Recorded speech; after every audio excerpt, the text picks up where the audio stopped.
ಇದೊಂದು ರಾಜ್ಯದ ದುರಂತ ಅಂತ ಹೇಳ್ಬೋದು. ಶಿಕ್ಷಣ ಕ್ಷೇತ್ರದಲ್ಲಿ ಕೇಸರೀಕರಣ ಮಾಡಲಿಕ್ಕೆ ಸತತ ಪ್ರಯತ್ನ ಮಾಡ್ತಾ ಇರ್ತಕ್ಕಂಥ RSS ಮತ್ತು ಅವರ ಸಂಘ ಪರಿವಾರದವರು ಸಂಪೂರ್ಣ ಶಿಕ್ಷಣದ ಒಳಗೆ ನುಸುಳುಕೋರರಾಗಿದ್ದಾರೆ. ಇತಿಹಾಸವನ್ನು ತಿದ್ದತಕ್ಕಂಥ ಕೆಲಸವನ್ನು ಮಾಡ್ತಕ್ಕಂಥದ್ದು ಮತ್ತು ಸಣ್ಣ ಮಕ್ಕಳ ಮನಸ್ಸಿನಲ್ಲಿ ದ್ವೇಷ ಭಾವನೆಯನ್ನು ಮೂಡಿಸ್ತಕ್ಕಂಥ ಕೆಲಸವನ್ನು ನಿರಂತರವಾಗಿ ಮಾಡಲಿಕ್ಕೆ ಪ್ರಯತ್ನ ಮಾಡ್ತಾಯಿದ್ರು. ಮೊನ್ನೆ ನಡೆದಂಥ ಘಟನೆ ಸದನದಲ್ಲಿ ರಮೇಶ್ ಬಾಬುರವರು ಈ ವಿಚಾರವನ್ನು ಪ್ರಸ್ತಾಪ ಮಾಡಿದಾಗ ಸದನದಲ್ಲಿ ಒಕ್ಕೊರಲಿಂದ ಎಲ್ಲ ಕಾಂಗ್ರೆಸ್ ಪಕ್ಷದ ಸದಸ್ಯರು ಆ ಒಂದು ವಿಶ್ವವಿದ್ಯಾಲಯದ ಉಪಕುಲಪತಿಯವರ ಮುಂದೆ ಅವರ ವಿರುದ್ಧ ಕ್ರಮ ತೆಗೆದುಕೊಳ್ಬೇಕು ಅಂತೇಳಿ ಭಾಳ ಸ್ಪಷ್ಟವಾಗಿ ಹೇಳಿದರು. ಮತ್ತು ರಾಜ್ಯ ಉನ್ನತ ಶಿಕ್ಷಣ ಸಚಿವರು ಸಹ ಆ ಕಾರ್ಯಕ್ರಮವನ್ನು ರದ್ದುಗೊಳಿಸಬೇಕು ಅಂತೇಳಿ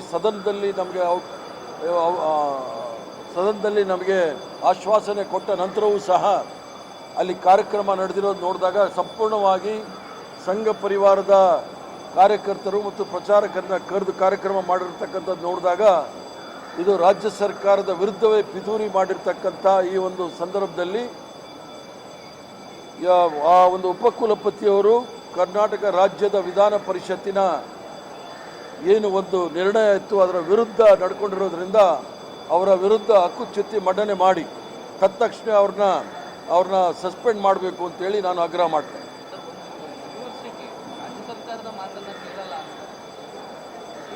ಯೂನಿವರ್ಸಿಟಿ ವಿಶ್ವವಿದ್ಯಾನಿಲಯಗಳು ನಡಲಿಕ್ಕೋಸ್ಕರ ಎಲ್ಲ ಸೌಕರ್ಯಗಳನ್ನು ರಾಜ್ಯ ಸರ್ಕಾರ ಒದಗಿಸ್ತಕ್ಕಂಥದ್ದು ಹಣ ಇರ್ಬೋದು ಅಥವಾ ಭೂಮಿ ಇರ್ಬೋದು, ಎಲ್ಲವೂ ಸಹ ರಾಜ್ಯ ಸರ್ಕಾರದ ಸಹಾಯ ತೆಗೆದುಕೊಂಡು ಸರ್ಕಾರದ ವಿರುದ್ಧ ಅವ್ರು ಈ ರೀತಿ ಪಿತೂರಿ ಮಾಡೋದು, ಅವ್ರನ್ನ ಸಸ್ಪೆಂಡ್ ಮಾಡಬೇಕು ಅಂತೇಳಿ ನಾನು ಆಗ್ರಹ ಮಾಡ್ತೇನೆ.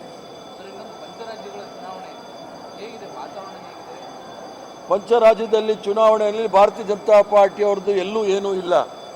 ತಮಿಳುನಾಡಲ್ಲಿ ಅವರು 0, ಪಾಂಡಿಚೇರಿನಲ್ಲಿ 0, ಕೇರಳದಲ್ಲಿ 0, ವೆಸ್ಟ್ ಬೆಂಗಾಲಲ್ಲಿ ಮತ್ತು ಅಸ್ಸಾಂನಲ್ಲಿ ಪ್ರಯತ್ನ ಮಾಡ್ತಾ ಇದ್ದಾರೆ.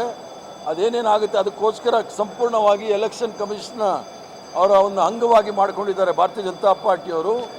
ಮತ್ತು ಅಲ್ಲಲ್ಲಿ ಇದರಲ್ಲೂ ಸಹ ವೆಸ್ಟ್ ಬೆಂಗಾಲಲ್ಲೂ ಸಹ ನಾನು ಅಲ್ಲಿ ಸ್ಕ್ರೀನಿಂಗ್ ಕಮಿಟಿ ಅಧ್ಯಕ್ಷನಾಗಿದ್ದೇನೆ. ಎಲ್ಲ ರೀತಿಯ ಗಲಭೆ ಮಾಡಲಿಕ್ಕೆ ಪ್ರಯತ್ನ ಮಾಡ್ತಾ ಇದ್ದಾರೆ. ಮತ್ತು ಯಾವುದೋ ಯುದ್ಧಕ್ಕೆ ಕಳಿಸಿದಾಗೆ, ಬಾಂಗ್ಲಾದೇಶದಲ್ಲಿ ಯುದ್ಧಕ್ಕೆ ಕಳಿಸಿದಾಗೆ ಸುಮಾರು ಲಕ್ಷಾಂತರ ಜನ ಪೊಲೀಸ್ ಫೋರ್ಸು ಮತ್ತು ಮಿಲಿಟರಿ ಫೋರ್ಸ್ ಹಾಕಿದ್ದಾರೆ. ಇದು ತೋಳು ಬಲದಿಂದ ಮತ್ತು ಅಧಿಕಾರ ಬಲದಿಂದ ಸರ್ಕಾರ ಅಲ್ಲಿ ಚುನಾವಣೆ ಗೆಲ್ಲಿಕ್ಕೆ ಪ್ರಯತ್ನ ಮಾಡ್ತಾ ಇದ್ದಾರೆ. ಆದರೆ ಪಶ್ಚಿಮ ಬಂಗಾಳದ ಜನತೆ ಅದಕ್ಕೆ ತಕ್ಕ ಉತ್ತರವನ್ನು ಕೊಡ್ತಾರೆ.